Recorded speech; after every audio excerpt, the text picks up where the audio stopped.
Kemudian kalau itu dianggap sulit dilakukan, maka saya kira teman-teman yang ada di Bapak Nasional RPJMD di awal itu menjadi acuan. Kemudian setelah kita menyusun di provinsi itu dikonsultasikan dalam rangka apa? Mencocokkan, jangan-jangan di provinsi bikin ke kanan, maunya pusat ke kiri. Sudah itu tidak harus begitu. Nah, itu yang kemudian pelibatan MITI itu termasuk di rencana kerja pemerintah tahunan sebagai turunan dari RPJMD itu harus terlibat dari sekarang. Contohnya dampak perubahan iklim ini luar biasa ini. Ada RPJMD. Semua penelitian yang ada sekarang terkait apa harus dilakukan untuk mitigasi ataupun adaptasi terhadap perubahan iklim, masukkan segera.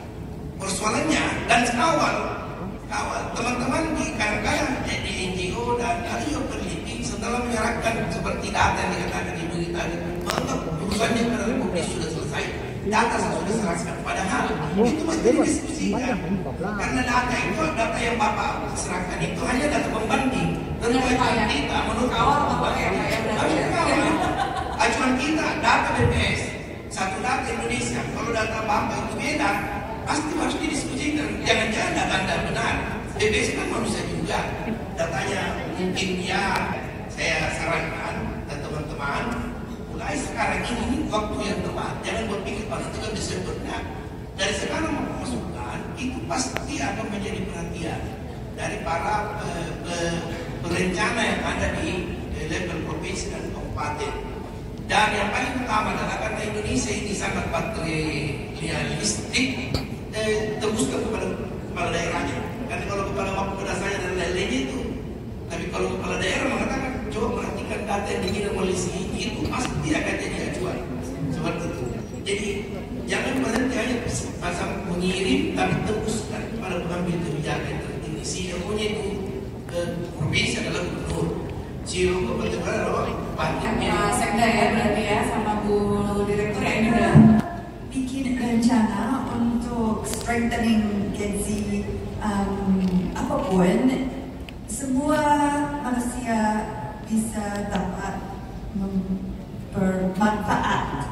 Kalau kita pikir tentang jalan misalnya, kalau itu tidak, kalau saya mau jalan ke sana tapi ada banyak lubang atau begini-begini, itu susah buat saya. Jadi kalau kita bisa memperbaiki jalan itu, saya bisa jalan lebih jelas, tapi kita semua bisa jalan lebih terus dan tidak jatuh dan apa saja. Jadi kalau kita punya planning untuk Gen-Z, untuk perempuan, untuk orang difabel, untuk semuanya, kita semua bisa dapat manfaat dari itu. Jadi it's just for women or just for people in the disabled community.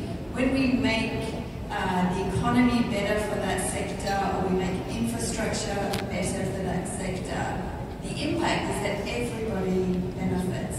And I think not just in Eastern Indonesia that we need to strengthen Gen-Z, the gender inequality, disability and social inclusion, but the world over we need to work really hard to strengthen that. So I think all sectors, and then it benefits everybody, not just target communities. Thank you so much. Terima kasih. So rich and so colorful. What is your view regarding how this could, this could strengthen the Australia-Indonesia connection going into the future? Okay, terima kasih. Firstly, mengenai pertemuan ini, saya mau tambah bahwa saya belum bisa answer this question, tetapi this is why we set up Connexin. And I wanted to just share that one of the key criteria for all Connexin projects is to have Gen-Z inclusion. So the criteria for selection of projects and all projects must demonstrate how they include gender equality, people with disability and social inclusion. So whilst I'm looking forward to the responses from all of the researchers about this question specifically, I just want to share that this is the core of why we set up Connexi, and to thank everybody for their support for this work. Second question, one of the things I think about the long term for Connexi.